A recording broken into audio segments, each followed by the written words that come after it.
Every day in the mainstream media, there's a headline that goes, Republicans pounce, Republicans seize, or they might switch it up and say, Republicans accuse. And invariably, the thing Republicans are pouncing or seizing on is something that the Dems are actually doing.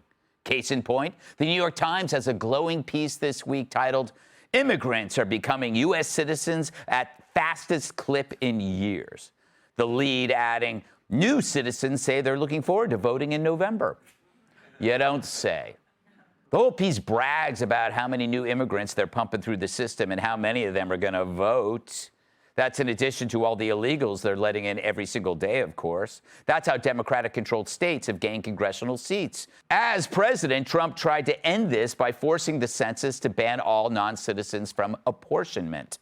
But one of Biden's first acts was to reverse this policy while opening the border to millions of illegals. The goal to increase how many electoral votes states have in elections, because those votes are based on the number of residents as determined by the census. So by including illegals, a state can gain extra votes in Congress. So it's no wonder the same libs who freak out over gentrification want wide open borders. God forbid an urban neighborhood gets a Whole Foods, but MS-13 sets up shop on the corner. That's just more votes. But back to the Times piece where one expert notes, the surge in naturalization efficiency is potentially reshaping the electorate months before a pivotal election. Every citizenship application could be a vote that decides Senate seats or even the presidency. For the Dems, of course, since new citizens overwhelmingly tend to be Democrat instead of Republican. And I get it. Why not vote for the people who keep promising you free stuff? And after another election or two, when these new citizens realize the Democrats suck, there's already a new wave of naive voters coming in. The Dems can't win if everybody knows better. So they got to keep pumping in new rubes to exploit. They're playing chess while the Republicans are playing with themselves. But when we shout, see, as the Dems do the thing they're outright bragging about, they call you a bigot for noticing this replacement theory. They don't call it replacing, they call it reshaping. The Dems do this a lot. It's never their fault for cheating, it's your fault for noticing. Just yesterday, Politico had this headline, Trump moves to tie Harris to Biden on the economy. They are a team. See, we're supposed to forget Joe and Kamala ever met, let alone became the worst combo since toothpaste and orange juice. But how dare you assume they're a team just because they ran as the Biden-Harris team? And Kamala said she was Team Joe up until last month. And Joe said, tell Kamala Harris, my teammate, I love her, as he bit down on his feeding tube and drifted toward purgatory. But that's just Trump lying again. If Trump looked up and said the sky is blue, they'd say, not at night, you liar. Before the debate, Kamala was the dead weight. And now that Joe's the anchor dragging her down, the Dems are desperately sawing at that chain. And how about this? Back in 2020, Dems demanded Joe select a black woman as his running mate. No other demographic would do. No white women, no men, not even drag queens. Sorry, Liz Cheney. So he went with the one who called him a racist for opposing busing, never guessing someday she'd chuck him under one. And now they scream when we point out that, yes, Kamala was a DEI hire. See, the Dems demand diversity over everything else, but then it's your fault for noticing.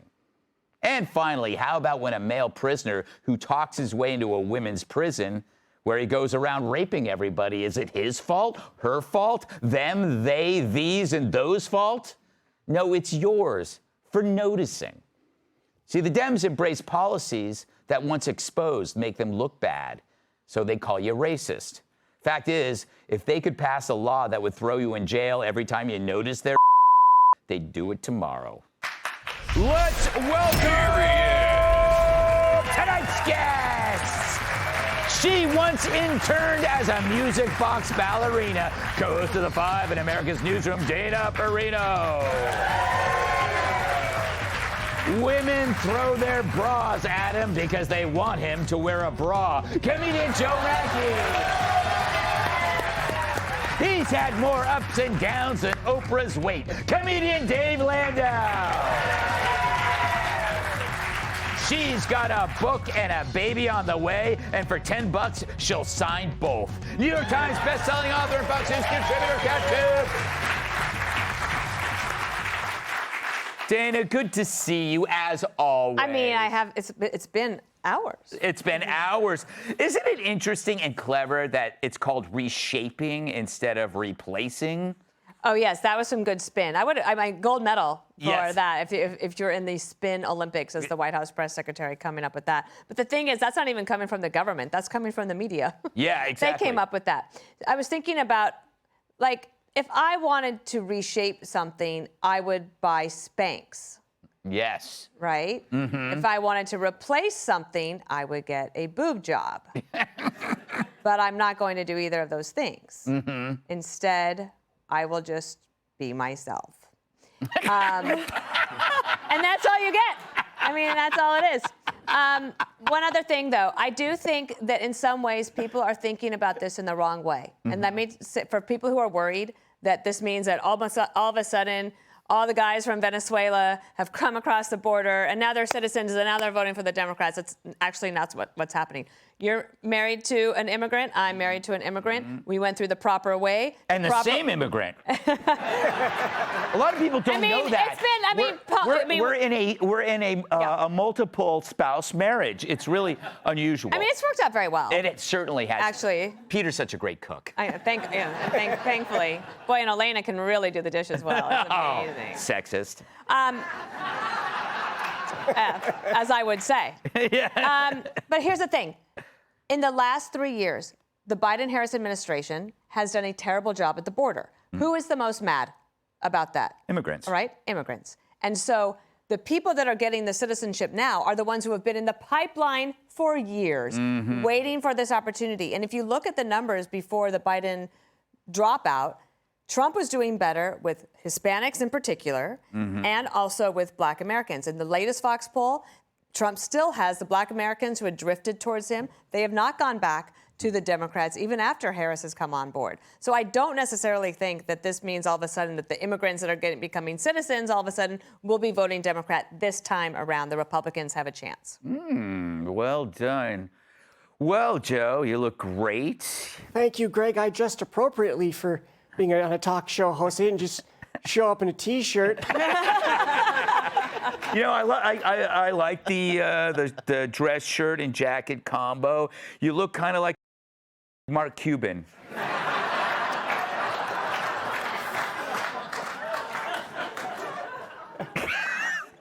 I'm going to start with my talking points. Greg, you know what really bothers me about all this is that if you think about it, the media has given a bad connotation to the word pounce. Yes. Pouncing is a good thing in my world, okay? Yeah. Oh, it's a basketball game. Did you see Joe pounce on that rebound? Oh, Joe pounced on those free donuts. Oh, man, Julie Banderas is single. Time for me to pounce. I don't understand why the media isn't pouncing on all the horrible outcomes of the policies from Biden to Harris. If you think about it, they're the ones who should be pouncing. Instead, they just propagate these fake or nuanced statistics like unemployment goes down. Well, it goes down when people quit and they give up looking for work. Yes. They quit, they give up, and quitting makes the statistics look good. Quitting shouldn't make you look good, and except for when I quit pouncing on all those donuts.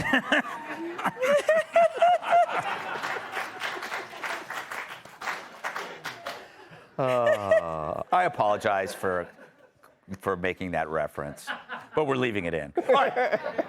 David, you know what's interesting? Dave, I called you David. Either way. Okay, yes. I go with Dave. But. Yes. You know what's amazing? If somebody calls me out for whatever I believe in, like as a conservative, I'm like, okay. But when you do it with the left, they always like say, no, I don't believe that. Or they always run screaming from the things they believe in, or they try to redefine it, or they call you a name for pointing it out. Oh, yeah, absolutely. Well, I mean, yeah, if you're talking about this, too, especially with the reshaping. Yes. It's very interesting. It's like looting a store, like looting a Dwayne Reed on 14th Street and calling it shopping. Yes. And like it's amazing to me because this is kind of like the other countries are sending us their worst, and they've admitted it. Yeah. This is like your new neighbor coming to your house to let you know he's on a sex offender registry, and your response is just, "Oh, cool, you want to babysit?" Yeah. So now they're all just here to vote, and we have to pretend that they're not stealing because they've just, if you bring it up to anybody on that side, Yeah. they get furious with you. They're like, it's not stolen. You're like, they just admitted it, though. They just admitted they brought in a bunch of people and gave them jobs and Social Security numbers. And they're like, no, I don't see it. And you're like, Yeah. They call it reshaping. Yes, it's reshaping. Yes. It sucks because Dana makes a great point. By the way, immigrants are generally way more conservative than Democrats give them credit for. Oh, and they're way more racist. Yeah, like, by far. It's jarring. Oh, but they're also racist against other immigrants. It's their own people. Yes. It's insane. Yes, exactly. You can have a cab driver that just rips another cab driver based on race, and I go like, what do you got against them? Oh, yeah, he's throwing stuff you've never even heard. You're like, wow, I didn't even know that was a stereotype of Guatemala. Yeah, exactly. I learn new stuff every day. Yes, exactly. Kat, what say you? There's an open-ended question. Yeah. Yes. So I'm not a Democrat. No, you're not. So what I'm about to say is not part of my plan to have a bunch of voters for the team that I'm not on. Yeah. My view on immigration is very simple, which is always that anybody who's nonviolent who wants to come contribute to our economy should be welcome to do so. I take the contribute to our economy part seriously, though. Yeah. Any problems I have with this aren't about the immigrants themselves, but about the free stuff. When you're giving them the incentives to come, why would they not come and have the hotel room and the money and everything else? When it comes to how they are, what they believe ideologically or how they might vote, I'm all for a free marketplace of ideas. So if you have this, one side arguing this thing, throw your own ideas out there. I'm all about free markets, free ideas, but not free stuff. That is a great point because you want immigrants to come here for opportunity, not for free stuff. And I think that most immigrants want opportunity, but what we're seeing is just the free stuff, and then you can't really blame him if they come here, if they're getting phones and hotel rooms at nice hotels that you can't even afford, Kat. Well, whose fault is that?